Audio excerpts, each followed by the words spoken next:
Welcome back to Business Breakfast in Bedhead.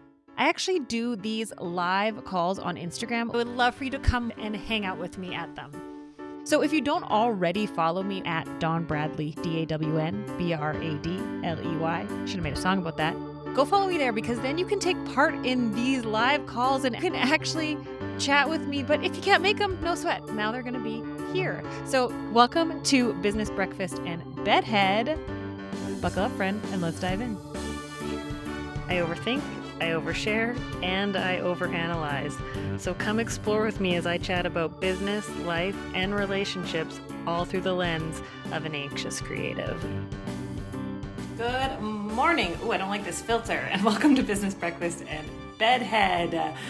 I'm Dawn Bradley, and we are going to be talking about feeling disenchanted with work this morning. And I have a very special guest coming live with me as well, because we all go through peaks and valleys. And before we get right into it, let's talk about the elephant in the room, which is my black eye.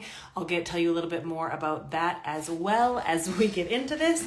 But I'm just really excited to be going live today and talking about the ups and downs, the peaks and valleys that we go through in our businesses, and when we feel bored, when we feel disenchanted, when we don't feel inspired, when we feel disconnected, when we're thinking, should I leave the industry? Should I go somewhere else? These are all normal feelings, and I'm going to share with you today how to go through it and how to navigate through it. And if you have any questions at all, there is a question mark down here that you can tap on. You can pop a question in there, and that way I can bring it up because your girl's got ADHD and I go off on tangents. Your questions in the question box below. And I just want to remind you guys that this is a safe space and a judgment-free zone where we can show up real, raw, honest, and vulnerable together. If we can't show up real, raw, honest, and vulnerable, what's the freaking point? So good morning and welcome to Business Breakfast in Bedhead, my tanned, beautiful friend, Kelly. Oh my God, I'm orange right now. Do you see this? Because I need to exfoliate. I'm orange. I'm a little orange right now. I didn't realize it until I tested my camera, after I texted you, and I was like, it is what it is. It's also funny because sometimes I'm so pale that I'll use filters that give me a little color, and then if I do a self tan, the filter that I normally use is like, oh, yikes. I think that's what's happening to me right now, actually. Yeah. But it's fine. Okay. It is what it is. So you reached out to me this morning saying, let's go live and talk about the peaks and valleys.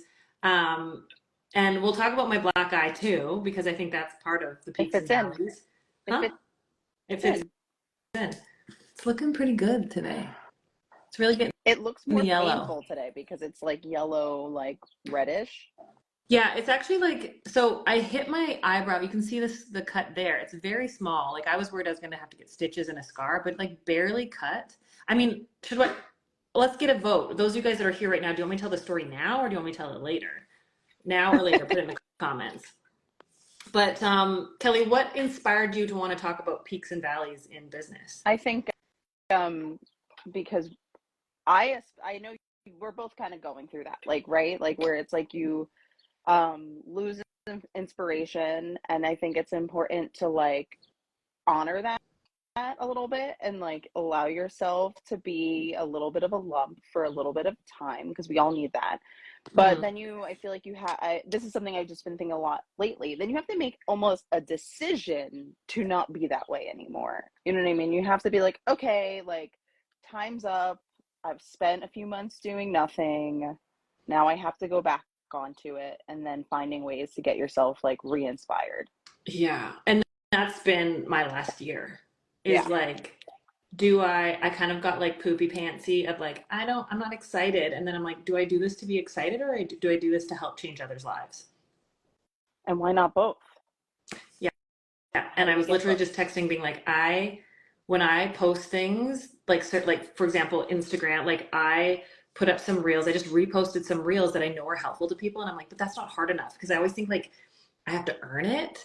And yet I see results and people are getting things in their world that they need help with. And I'm if it's boring for me, but it's helping others, isn't it worth doing the boring thing? It's if that 5N root retouch, that drains the life out of me, makes my client feel beautiful, is it not worth it? I don't know. I mean, I leave room for the fact that sometimes economically it's not the best. I handed those appointments off. Right. But if you're needing client, I'm trying to make a parallel. Maybe it's not working, but if you're needing clients, but you don't want the boring clients, but should you take the boring clients rather than having no clients? I think there's an appropriate time for that. Yeah. And it's like, how much do you need the income? Well, the economical thing is what kind of stuck out to me, because I personally do tint retouches, but I only book an hour for them, and I charge what I want for my hour for that tint retouch. So it puts it at a higher end of what a tint retouch is. So I don't have a lot of tint retouch clients, but the ones that come see me pay what I need them to pay. Yeah. So I don't do a 6N every 6 weeks like most hairstylists. I have no 6N clients at all. I also like none. don't believe that they're our bread and butter. A lot of people say No. that. I'm like, sure. And like, if that's what you want to do, and I have no beef with people, I don't think people have to get rid of them. But I got to a point in my career where I'm like, this doesn't make sense for me to do anymore. It doesn't take a lot of skill and talent. And people might fight me on that, but like, it takes knowing what to do and how to do it. But I got to a point where like I had other specialties that were more unique to me, and I could hand those appointments off, but I had the demand. Right. Yeah. But anyway, we got off the peaks and valleys topic. And I know people wanted, is it okay if I tell my black eye story right now? Yeah, go for it. And I'm like, I'm wearing this hat thinking it's hiding it, but it's really not hiding it at all. It's actually kind of accentuating it a little bit because it gives it a shadow. My eyes look really green though because of the pink in it. It's like really the color, you know? Yeah, maybe it's just I'm like using my black eye as an excuse to not do my hair, not put makeup on. Like I was like, do I put lashes on like this one eye? That seems weird. No. Okay, so I saw someone said only wrong answers only. So what if we do 2 truths and a lie on my black eye? What do you guys think? Yes, no in the comments. Yes or no, 2 truths and a lie. And this gives me time to buy to come up with something. Someone also mentioned that the root retouches, the boring clients, if you treat them well, will be your biggest source of word of mouth. And I totally agree, because if I have extra time on my day, like if I have like, you know, like that's why I book an hour for a haircut. A haircut really only takes me a half hour to 45 minutes. But I book an hour so they have the best experience possible. So they can be a little late. So I can be a little late. So we can talk a little bit. And I do think there's truth to the clients that don't involve a lot of like thought or work. Like those are the clients that can receive the best experience and therefore give you tons of referrals. So I totally agree with that person who made that comment. I love that. The margin for magic. Okay, we've got some yeses. Yeah. So 2 truths and a lie. Are you guys ready for this? I mean, some people might have watched my stories and know. So we'll find out. Ready? 2 truths, 1 lie. You guys decide 1, 2, or 3. Playing a trivia game this morning. 1, 2, or 3. Which one is the? No, you can't do 2 truths and a lie. It has to be 2 lies and a truth for this, right? No, you could have 2 truths and a lie. Because it has to be about how I got my black eye. Yeah, but could be 2 of the circumstances. Okay. I mean, if that's too hard, it's you guys have to pick the false one. Okay. Let's go. 2 truths, 1 lie. You guys decide 1, 2, or 3. What's the lie about how I got my black eye? So first of all, you guys know that I'm a big klutz. If you don't know, I'm like a huge klutz. Like last year so I have a retreat happening this weekend. And last year before my retreat, I literally got like a huge scar on my forehead right here from opening my closet door in the morning of the retreat. And so it's no surprise that the reason why I got my black eye was I was standing in my living room and I stepped backwards and tripped over a chair. And in an attempt to not fall backwards on the back of my head, I twisted and kissed the floor with my eyebrow. That's number 1. Number 2 is, you guys know that I'm like a really big not fitness fanatic, but I like to work out and I like to push myself. And like one of the things that I do a little too much is like, I don't feel like working out's worth it if I'm not pushing myself like too hard, which then like I'll go work out, I'll go hard, and then I'll get exhausted because I push myself too hard for like 4 days in a row. So I was at the gym that I work out at and we were doing shoulder presses, but the way we do them is we get dumbbells and we lay on the floor and you like do them like this. And I went up a weight and we don't have spotters. And so I went up a weight and I went up and then I like struggled And as I tried to get my elbows down, I nicked my forehead with a 25-pound weight. And so you can see like how that is. That's number 2. Number 3, my dog Walter is aggressive. And those of you guys that like haven't witnessed it in real life, nobody ever believes me. But he was losing his mind out the window at dogs crossing, like going across our street. And I was just standing there going, hey, Walt, like quiet place. Cause I know that like getting mad at him will only make him more aggressive. And he turned and grumbled. And normally what he does is just grumble and then go to his place. But he came at me. And so to protect myself, I dove to the floor. That's number 3. Spot the lie. 1, 2, or 3. Remember, Put 1, 2, or 3 in the lie. comments. 1, 2, 3. Which one's the lie? I was going to say your dog headbutted you before you said this. Oh, these are good. So 2 lies, 1 truth. No, yeah, it's 2 truths. So 2 of them are true. This doesn't work. This is almost. We all have ADD. It's okay. Yeah. Which one's the lie? I should have done 2 lies, 1 truth. 1, 2, or 3. Which one's the lie? But anyway, this is day 5, and I mean, it's getting like day 1 was like it just looked like a little bit of eyeshadow, and then I woke up the next morning, all the swelling's gone, thank God. And then day 2 it was like up here, and then it's just like seeping down, and I don't know the ins and outs of it, but I don't know if it's getting better or worse yet. It's getting really yellow. It's getting different. But like this is adjacent. And I didn't hit my eye. I hit it up here, but I don't know why it makes it all black. Okay, we only have 1 person participating. Which no, we have 2. We have a few actually. Oh, do we? Did I miss 3.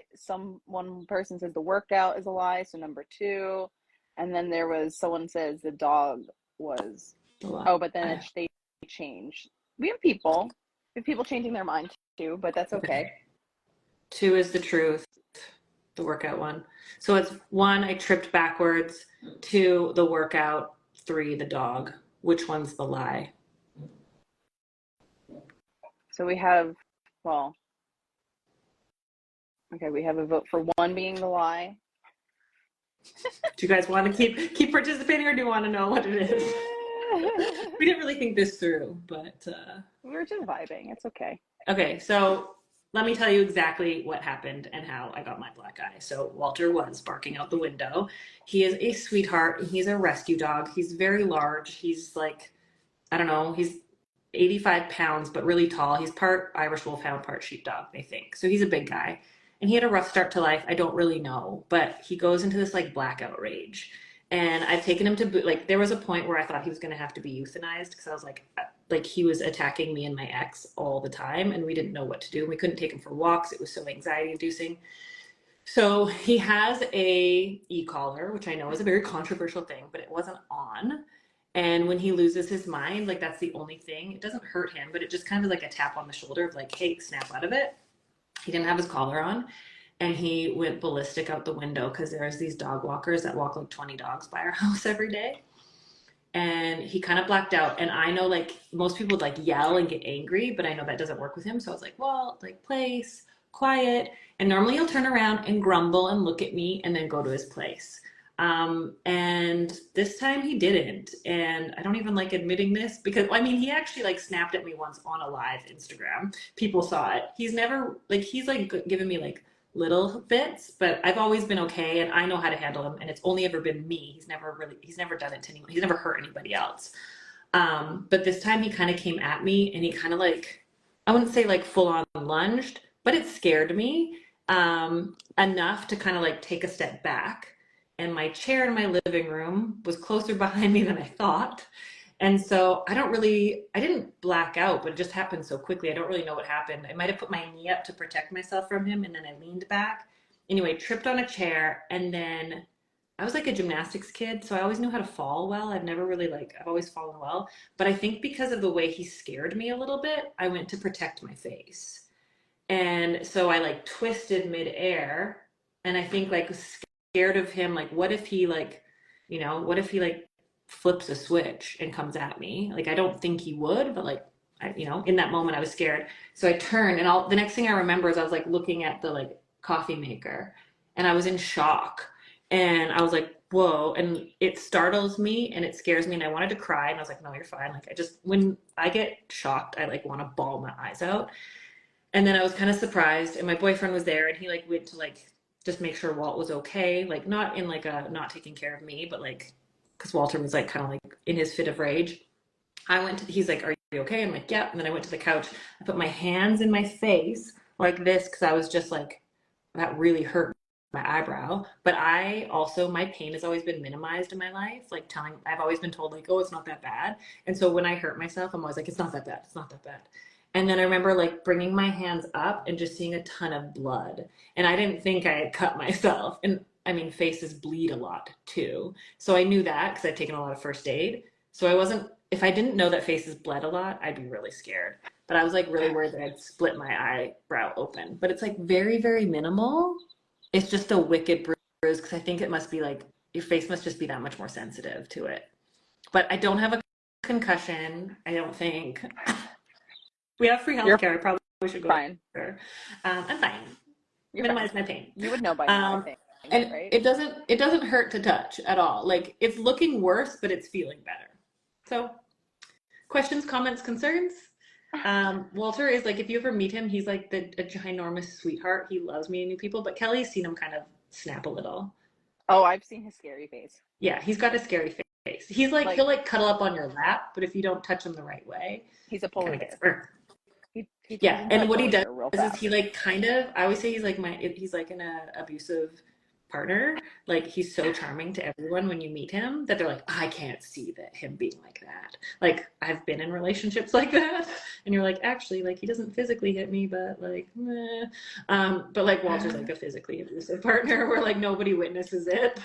But you know what's really, I mean, I'm rambling now, but you know what's like really sad to me is nobody has asked me. I mean, it's from my dog, and but like, nobody's asked if like, could be doing like, is everything okay at home? Which it is, but I'm kind of shocked that I haven't gotten that.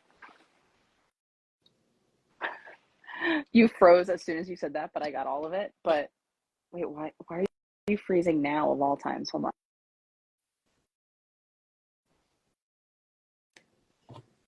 Okay.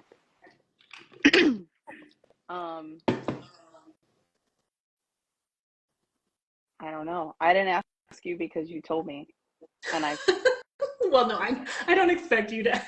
The guilt. Did you see the guilt? I was like, I was just like, she told me. I also I'm like, no, I feel like if it was like from like something domestic, like I like wouldn't be live on Instagram, and I'd be like hiding away in the shadows, right? Like, where I like walk into places and I'm like, it's so obvious, and like people do tiptoe around weird things like this that I'm like, look what happened. Like, I immediately like bring it to the forefront because I'm like, this feels weird. It feels weirder to not talk about it. Like my eyebrows.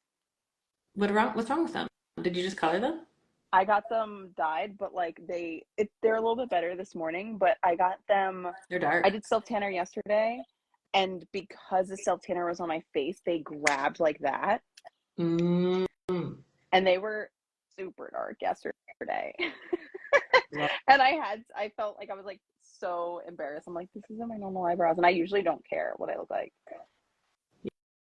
Yeah, it's different. I mean, it's different. I've had to let it go. Being ADD about it.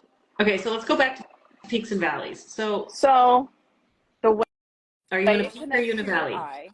Well, I think the way it connects to your eye is because you said you were gonna make all that content this week, and then you were like, now you have an eye, and it's almost like life told you to like, it's okay, take a minute. Yeah. So I've like remapped out Rock Your Business of how I want people to go through it to have more success for them, and like what's missing. And I was like, I'm going to record it this week. And I mean, I could, but it's something that's going to live in the product for a while. And I'm like, maybe not. Yeah, but I feel like, so there's a book. Oh, there's a guy walking by with like a massive skull tat, which is why. Can you imagine getting your skull tattooed? No. That would hurt. I have my ribs tattooed and that killed. I can't imagine what them feel like or sound like. Anyway, ADHD. I read a book called Peaks and Valleys. Actually listened to it and it's amazing. He also wrote a book called Who Moved My Cheese or Who Stole My Cheese. Both really I've good, listened to that one. quick, easy books. Peaks and Valleys is really good and he talks about like life is all about peaks and valleys. And when we're on a peak, we often think like, great, I'm here. Like nothing should ever happen. And then when we're in a valley, we're like, what's happening? And you have to learn that like peaks and valleys are going to come and go in life and in business always. And so when you're on the peak, prepare for the next valley. And when you're in the valley, know that a peak is going to come. And if I can like share a personal experience with this, because like 2020 was like a peak. 2021, I was still like, I was on like the height of the peak in 2020. And then, so wait, let's back up. 2016, panic attack, think I was dying. I was in a valley. Like then like slowly getting out of it. 2020 hit the top of the peak in my business. 2021, 2022, still like coming down from the peak, but still okay, personally and professionally. 2023 was like the valley of personal and professional. Like I just, because I can't separate like work and life. It's never been something I've been able to do. I can't just like shut something off and like show up. But the valley and the way I prepared myself for it, mentally, emotionally, financially, for the valley, even though I didn't want to go through it, I didn't want to be in a valley, I didn't expect to go through a valley, because I knew that I needed to be prepared. I've been able to go through the valley, and I can expand on this if anyone has any questions because I'm being super vague, but I like ended a 10-year relationship. I just wasn't able to like show up online the same way because like when you're going through, I mean, I can't separate my emotions. I have to feel them. I can't shut them off. But being able to have the time, space, and resources to take that time has been really helpful. And then yesterday, like only yesterday was the first day that I like I was like hit with inspiration. And then I would joke with someone, I'm like, I got hit with inspiration. I just wish it wouldn't hit me so hard. But I feel like I'm climbing out of the valley right now, and knowing that they're going to come rather than thinking you have to be on a peak all the time is like really, for me, reassuring. I'm curious about you, Kelly. Yeah, I definitely feel like I'm climbing out of the valley. I think that like my peak was 2019. You know, my last peak was career-wise was like 2019. And then 2020, it was like no gradual fall into the valley. It was just like throw me right off the cliff. And, you know, like going independent was great, but like obviously it was like a cut. And so I feel like maybe I'm like 2/3 of a way up my next peak, you know? Like I feel like business wise, I'm evolving, and, you know, the last few months though, like personally has been a little rough. So it's like hard to, you know, you have to take a break from the climb, you know, which is kind of like the point. Like you have to trust that you are going to hit another peak, and know that you don't always have to be climbing to get there. Yeah. And like the difference between like peaks and valleys like this, and because the book is really good, and peaks and valleys like this. Right. Right? Like I think I used to go through life like peaks, valleys, where it was like lateral, like always trying to come back to like that, like trying to make it back to this one. But the way he talks about it, I can't remember the author's name, but it's a doctor, which is really cool. He says like you get to the peak, and then like another way to think of it is like to start aiming for like get to the peak and maintain, and then, you know, like not go back down into the valley always, if you can recognize it. I could be summing up the book. It's been a minute since I read it, so I could get it wrong. But also like you can get to a peak and so easily be like, look at the next summit. That's like, oh shit, and not appreciate what you've done to get to where you currently are, which is like a classic Dawn move that I've done my entire life. Like I've told this story so many times, but I feel like someone new always needs to hear it. I remember sitting in therapy in 2016 and like talking about like I'm never going to get to where I need to be, and my therapist asking like, define success for me, for like what is success for you, Dawn? And I was like, I don't know, but the mental image that just came up was like a horse with like the carrot hanging in front of it and like never being able to achieve it. And so for me in my mind, success was always what's unattainable. And so anytime I achieved something, if I can do it, anyone can do it. Like, I'm just Dawn. I'm shy, anxious, awkward, small town girl that was never supposed to amount to anything because I didn't have what it took. That's my own like mental story that I told myself. So therefore, if I could do things, anyone could do them. And if anyone can do them, it's not that special. So why should I celebrate what I did? And that was like, that's like the constant story I tell myself anytime. And then, you know, I get DMs, or I recently did like a market research survey. And I asked people, like, if you could ask me one thing, or if I could do one thing for you, what would it be? And like the amount of people saying, like, I just want your confidence. And I'm like, what confidence? But like also not recognizing where I was to where I am now, because I still like view like it's just me, and I'm like, it's not, I'm not anything special, right? So I don't know what tangent I went off on that, but like learning to like, instead of being like the ups and downs, I've, you know, grown some peaks, gone up some peaks, I've plateaued, I've gone up some more peaks, I've gone down into a valley as well, but I've never gone back down to where I was from at the very beginning, if that makes sense. I feel like very rarely that's like, it can feel like that. I think that like a valley can feel like, oh my God, I'm where I started. But very often you're not where, like, you're not at point A ever again, even if you feel like it, even if it's financially, because the thing is like one thing always leads to the next thing. That was like the best advice I've ever gotten when I was deciding whether or not I should give up my clientele as a colorist to go teach for cosmetology school. I was like afraid to do it because I remember saying to my friend Michelle, I was like, what if this ends my career? Like, you know, I was like basically catastrophizing. Like, what if this ends everything? And she was like, everything you do leads you to your next step. So it's like, even though I was only a cosmetology educator for 9 months, when I decided to build a clientele again, I had all this knowledge that I acquired when I was teaching cosmetology. And I was like a way better stylist. I was a way better cutter. Like, that's when I started taking cut clients. And I was not where I was when I started building a clientele as a colorist. And I feel like that's very often the case for everyone when they have to start something new, even if you're starting from scratch. Like, you've built a clientele 3 times, right? Like, anyone who has built a clientele before, when you have to do it again, if you have to ever do it again, it's not going to be the same as when you first built it, because a different person is building that clientele. Yeah. Like because I've got my client building bundle, which is like a mini course, as well as my client attraction playbook, which is completely free. And you guys, I think, can comment booked on this and it'll automatically DM you the link to the freebie.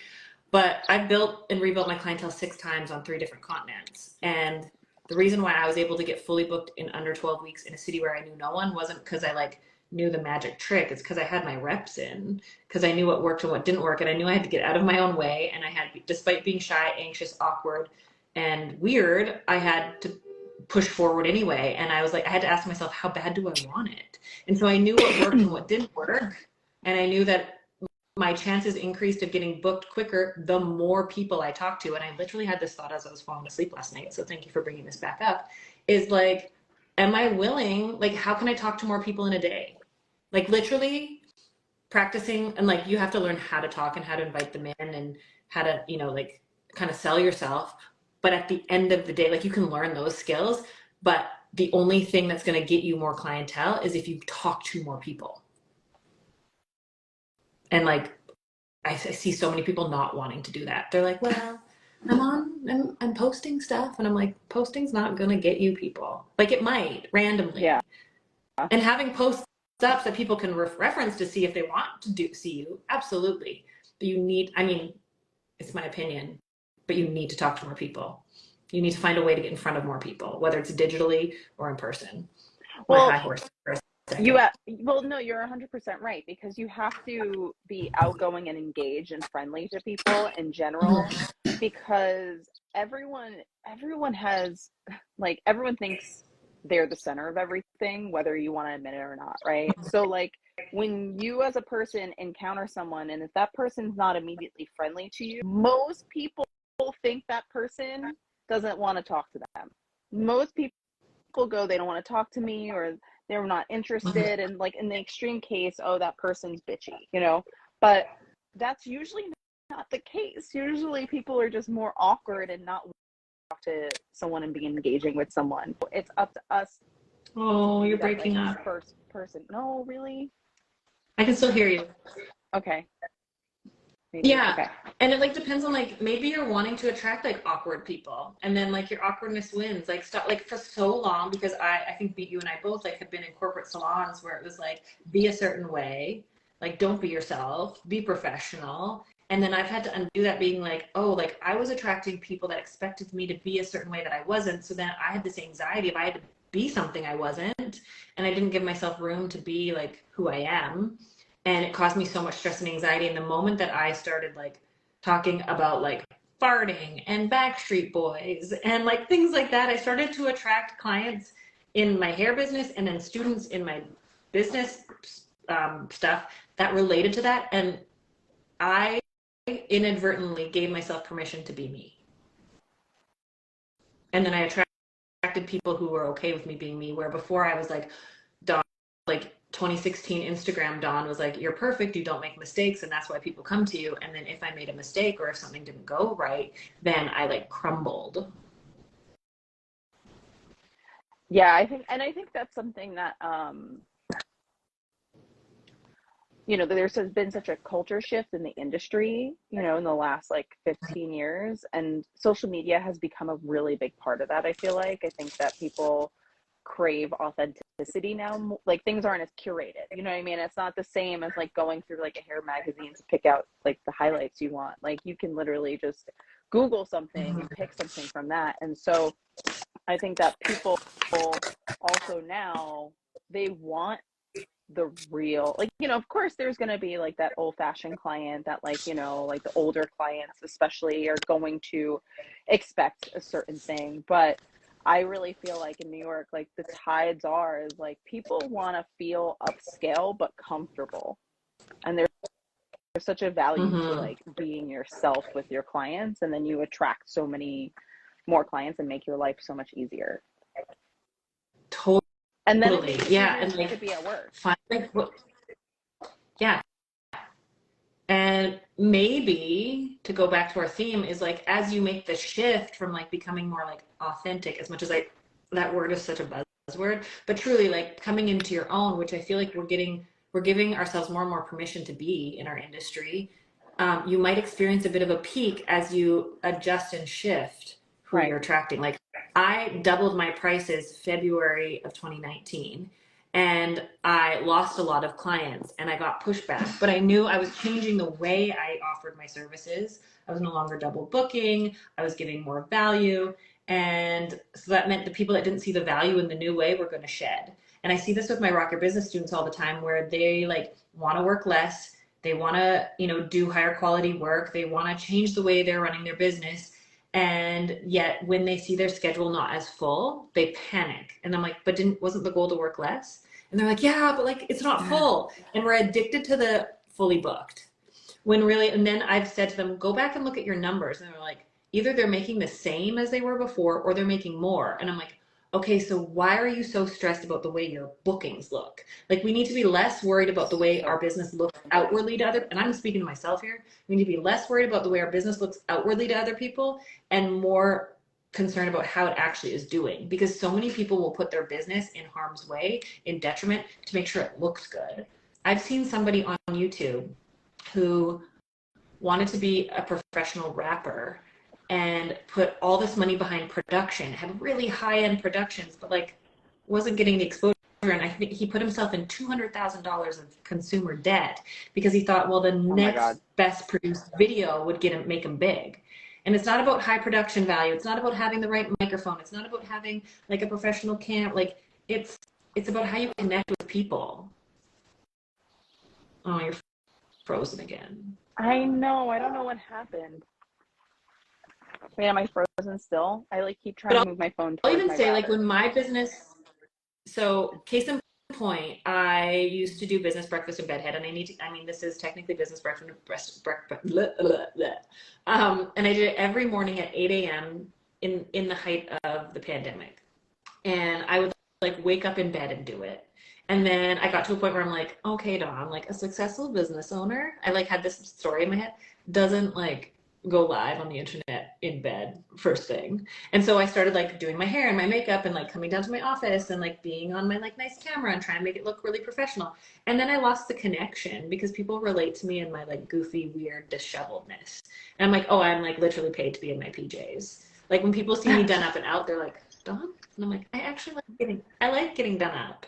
But like the thing that connects with people is my like, not unhinged, but like the like off the cuffness is what connects. And so I had to get out of my own way and be like, if it's going to help more people, then do the thing that works rather than like, oh, how does it look? Yeah, totally. So is my connection good now? You're way better. So Okay. Can I ask, how are you getting in your own way with your business, Kelly? Well, I had so many thoughts when you were talking and then my connection was bad. So, okay. So I definitely fall a little victim to sometimes feeling like anxious that I'm not booked. But like to your point, then when I go back in and I look at my numbers, I'm like, my numbers are really solid. I'm always improving from the year over year. I always have like at least like a 10% increase year over year, like month to month usually. And I definitely, like I don't want to be booked out for weeks in advance. That sounds like hell to me. When someone goes, my whole summer is booked out. I'm like, what if you get sick? I'm like, they're like, my whole summer is booked out. I'm like, what if you want to go to Vegas in 3 weeks? You can't just move your one client that's in your 3 week. Like, that's just like, I think that's so important to talk about. Are you going to be in Vegas in 3 weeks? I want to be in Vegas in 3 weeks. Me too. And actually, no, I think actually it's like a week and a half now. Is it that close? Yeah. You're going to Vegas in a week, almost. I have 6 talks I need to prepare for IBS. It's Thursday. You're flying out on Friday, right? You're getting there Friday? The 21st. So it's a week and a half. What day is it? Oh, yeah. You know what? I'm just planning for next weekend. And then I'm like, wait, no, it's 2 weeks. It's 2 weeks. I'm like, I have a retreat to host this weekend. You're right. I'm ahead of the... And anyone who's going to IBS Las Vegas, I'm going to be at the Say Yes to You hub on the main floor, I think, doing a talk about burnout, which please come because I have this vast insecurity about like, so my classrooms always are pretty full. Like in Vegas last year, I think you missed it, Kelly, but I was like my first class I like went up to, and I'd never taught at IBS before. So I didn't know how. They're like, come 15 minutes early. And I look in, I'm like, oh, the previous class hasn't finished yet. Like, I'll wait. And then someone's like, no, that's all for you. And it was like packed. People were on the floor. They were along the sides of the wall. And I was like, wait, what? These people are here to see me. And then now that I'm like doing an on-stage presentation, not in a classroom, but on the showroom floor, I'm like, what if nobody comes? Wait, and what that's day like is that? Sunday. So can What you time? be there, please? Yeah, what time is it? I don't know. I don't have it. Just let me know. Because I get in at like 10 a.m. So I'll be at the show by like noon. I think it's at like noon or something, noon or 1. But okay. Great. Yeah, like the next, and I want to share that with everyone. It's like, it's not like you get to a point where you're like, oh, everything just works and people show up and people come. It's like you don't stop working for what you're creating. And just like going to IBS, I'm like, oh, I still get nervous about like, it's so cool to be able to speak on stages. And it's always been a dream of mine. But like the nervousness of like, what if no one relates to it? What if no one shows up? What if I'm talking to thin air? But it's like, you know what? If one person gets something out of it, that's all. Like, it's not about me. And that's what I had to do behind the chair was like, this isn't about how good I look or how fully booked I am in advance. It's about connecting with people and having them feel better about themselves when they leave. And so if I can do that for one person, that's all that matters. And really shifting that and getting less focused on how it looks and less focused on the financials, like that stuff comes. But when I overthink about the business side of things, I lose touch with the passion. And the passion for me is like the purpose. And so finding like the balance is really hard sometimes. Yeah, I think that's really, I mean, I don't know if I've ever told you this joke, but I'm like, I do have a boss. It's past Kelly. Whatever Kelly a month ago decided for me is like what I'm doing now. I think that's why oh man, really? Wait, let me just try to move into my living room. No one look at my bedroom. Censored. Yeah, like I I always don't think know, like the one thing that like out or the thing that something. motivates me is like do this for little Dawn that didn't think she could, and I want to help other people realize that like they can do it too if they don't, like if they thought that they're not good enough, or that they could never, or that success, like whatever they define success as, is for someone else more deserving. I want to do this for that version of me, because I didn't think I, like, even though there's like other things I want to do in life, I never thought I'd be here. And so I have to take a second and be like, holy shit. Like, this is my life. This is my home I live in. I live in a city in like one of Canada's largest cities. What? Like, I did not think, I thought I would be, and like, no shade, like stay-at-home moms are wonderful people, but that's what I thought my life would be. So that now that it's something so vastly different, I'm like, I'm 40, and also I'm 41, like I feel 25 still. And it's just wild to me. And like, I need to take a step back and be so grateful for the work that I've done and how I've pushed and grown myself to like, this is my norm. Weird. Yeah. I think it's really important to spend time with your past self. Like Mm-hmm. on a regular basis. Actually, I feel like I would love to give everyone an exercise, and this is something that we do at my retreat, is write a letter from your past self to your present self. And I write letters to myself every year, which I haven't done one for 2025 yet, but I need to write. I opened my Dear Dawn 2024 one just a couple of days ago, and I believe I wrote it like last March, April, or May, and it's spooky how intuitively I knew where I would be. There were some things that were like way off, but some things that were like, and I will say this to you guys, like there's something powerful about writing things down. Like when I write things down, things happen. It's weird. Yeah, same. When you write things down, I think it changes the energy. Dang it. Mm-hmm. I don't know what to do. I might Well, just completely done. I think I need to wrap this up anyway. That's fine. But those of you guys that missed the beginning, rewatch the live for how I got my black eye. We did a failed attempt at 2 truths and a lie. Kind of worked, but like you could, if you had to pick the 2 truths, you could figure out which 2 stories went together. But I don't think it's that obvious. But anyway, thanks for having me, even though my internet sucks. Of course. Final words, Kelly, of anyone that's in a valley that feels like I'm never going to get out of this. Like my life is poop. Like, what would you say to someone who's like feeling disenchanted with work, disenchanted with life, feeling like they were on their peak and they'll be in this valley forever? No one stays in a valley forever. Kind of, I think.